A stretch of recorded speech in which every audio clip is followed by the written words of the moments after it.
Hi guys, this is Amdi Nuruddin Islam and welcome back to another video. বন্ধুরা আজকের ভিডিওতে আমি আপনাদের সাথে আলোচনা করব মিড বাজেট সেগমেন্টের দুর্দান্ত একটি স্মার্টফোন নিয়ে। আর সেই স্মার্টফোনটি হচ্ছে OnePlus 10R স্মার্টফোনটি। এই ফোনটিতে থাকছে মিডিয়াটেক ডাইমেনসিটির চিপসেট ফুলুইড অ্যামোলেড প্যানেলের ডিসপ্লে, 50 মেগাপিক্সেলের ট্রিপল ক্যামেরা সেটআপ ও 5000 মিলিঅ্যাম্পিয়ারের ব্যাটারির সাথে থাকছে 80 ওয়াটের একটি ফাস্ট চার্জার। তো আজকের ভিডিওতে আপনাদের জানাবো OnePlus 10R এই স্মার্টফোনটির ফুল স্পেসিফিকেশন এন্ড সেই সাথে জানাবো ফোনটির প্রাইস বা কত হতে পারে এবং ফোনটি বাজেট রেঞ্জে আমাদের জন্য ভ্যালু ফর মানি প্রোভাইড করছে নাকি এই বাজেটে মার্কেটে আরো কোনো সেরা স্মার্টফোন বর্তমানে আছে।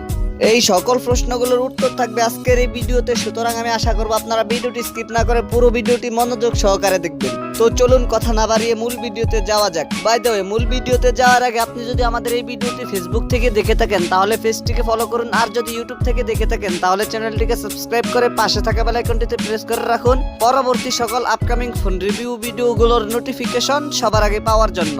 So let's get started this video.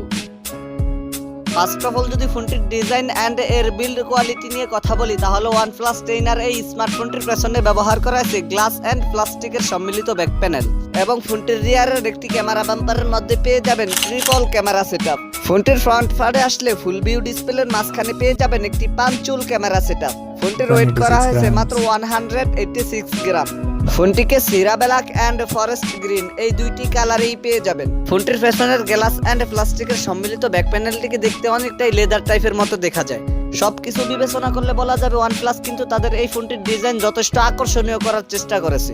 ফোনটির ডিজাইন নিয়ে বলতে গেলে পার্সোনালি ফোনটির ডিজাইন আমার কাছে অনেক ভালো লেগেছে। আপনাদের কাছে ফোনটির ডিজাইন কেমন লেগেছে কমেন্ট করে অবশ্যই জানাবেন। দেন সেকেন্ডলি যদি ফোনটির ডিসপ্লে নিয়ে কথা বলি তাহলে এই ফোনটিতে থাকছে 6.7 ইঞ্চির একটি ফুল অ্যামোলেড প্যানেলের ডিসপ্লে, যাতে তো ফুল এইচডি প্লাস রেজোলিউশন থাকবে মাস্ট, এবং এই ডিসপ্লেতে ব্যবহার করা হয়েছে 120 হার্টজের হায়ার রিফ্রেশ রেট।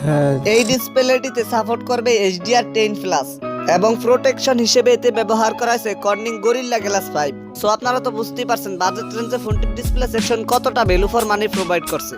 ফোনটির ডিসপ্লে নিয়ে আমার আর কোনো কথা বলার নেই। আপনাদের যদি ফোনটির ডিসপ্লে নিয়ে কোনো কথা বলার থাকে তাহলে কমেন্ট বক্সে বলতে পারেন। থার্ডলি যদি ফোনটির পারফরম্যান্স নিয়ে কথা বলি তাহলে এতে রান করবে Oxygen OS 12.1 based on Android 12, আর চিপসেট হিসেবে ফোনটিতে ব্যবহার করা হয়েছে মিডিয়াটেক ডাইমেনসিটি 8100 ম্যাক্স, যেটি 5 ন্যানোমিটার আর্কিটেকচারে বিল্ড করে একটি অক্টা-কোর প্রসেসর। আর জিপিইউ হিসেবে ফোনটিতে থাকছে Mali G610 MC6। ফোনটিকে আপনারা 8128, 8256 এন্ড 12256 এই তিনটি ভেরিয়েন্টই পেয়ে যাবেন। আর স্টোরেজ টাইপ হিসেবে ফোনটিতে ব্যবহার করা হয়েছে UFS 3.1। ফোনটিতে কেবল আপনারা দুইটি সিম কার্ড ব্যবহার করতে পারবেন, কিন্তু আলাদা কোনো ম্যাইক্রো এসডি কার্ড স্লট ব্যবহার করতে পারবেন না। আমার মনে হয় ফোনটিতে এত ভালো মানের স্টোরেজ ক্যাটাগরি ব্যবহার করার ফলে ফোনটিতে কোনো আলাদা ম্যাইক্রো এসডি কার্ড স্লটের অপশন একদমই প্রয়োজন হয় না। ফোনটির এই প্রসেসরটি দিয়ে আপনি যে কোনো হাই অ্যান্ড হেভি গেম বেশ স্মুথলি প্লে করতে পারবেন। বিশেষ করে আপনি পাবজি এবং ফ্রি ফায়ারের মতো হাই কনফিগারেশনের গেমসগুলো ফুল ফ্রেম রেটে প্লে করতে পারবেন। তবে ফোনটিতে এই প্রসেসরটি ব্যবহার না করে Qualcomm Snapdragon 695 প্রসেসরটি ব্যবহার করা হলে অনেক বেটার হতো। এবারে যদি ফোনটির ক্যামেরা সেকশন নিয়ে কথা বলি তাহলে ফোনটির রিয়ার পার্টে ব্যবহার করা আছে ট্রিপল ক্যামেরা সেটআপ, যার মেইন সেন্সরটি 50 মেগাপিক্সেলের।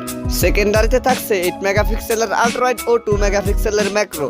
ফোনটির রিয়ার ক্যামেরা দিয়ে আপনি সর্বোচ্চ 4K রেজোলিউশনে ভিডিও শুট করতে পারবেন। আর সেলফি ক্যামেরা হিসেবে ফোনটিতে থাকছে 16 মেগাপিক্সেলের একটি ওয়াইড ক্যামেরা। ফোনটির সেলফি ক্যামেরা দিয়ে আপনি সর্বোচ্চ 1080p 30fps রেজোলিউশনে ভিডিও শুট করতে পারবেন। তবে ফোনটির সেলফি ক্যামেরাতে 1080p 30fps রেজোলিউশনে ভিডিও শুট করার অপশনটি না দিয়ে 4K রেজোলিউশনে ভিডিও শুট করার অপশনটি দেওয়া অতীব জরুরি ছিল। তবুও ফোনটির rear camera and front camera কিন্তু আমাদের জন্য বাজেট রেঞ্জে অনেক ভ্যালু ফর মানি প্রোভাইড করছে।